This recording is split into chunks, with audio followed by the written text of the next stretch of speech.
एक बंदे ने मुझ पर सवाल कर दिया, मौलाना साहब आप ये मसला तो यूं बयान कर रहे हैं, फलां डॉक्टर साहब से तो मैंने सुना उन्होंने तो यूं बयान किया। अगेन मेरे इख्तिलाफ कर दिया उन्होंने। मैंने कहा जी फिर आप मेरा मसला मानेंगे या डॉक्टर साहब का मानेंगे? कहने लगे जी मैं उनका मानूंगा, आपका नहीं मानूंगा। मैंने कहा वजह तरजीह भी होनी चाहिए ना। गलती है तो मैं तस्लीम करूंगा, इंसान हूं, गलती हो जाती है। अगर मैंने गलत मसला बयान किया बड़े मजमे में मैं एतराफ करूंगा, आप बताइए वजह तरजीह। कहने लगे जी वो बहुत बड़े आलिम हैं, वो डॉक्टर साहब बहुत बड़े आलिम हैं। मैंने कहा जी क्या दलील है उनके बड़े आलिम होने की? कहने लगे जी टीवी पे आते हैं।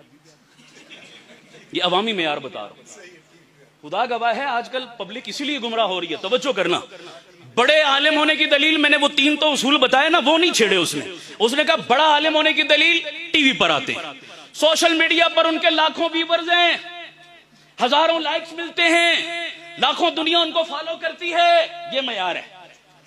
तो मैंने कहा माफ करना, एक लफ्ज तो बड़ा नामुनासिब है लेकिन समझाने के लिए कह रहा हूं, व्यूअर्स और फॉलोअर्स तो नाचने गाने वालों के भी बहुत होते हैं, फिर उनको भी मयार मान लो अपने लिए।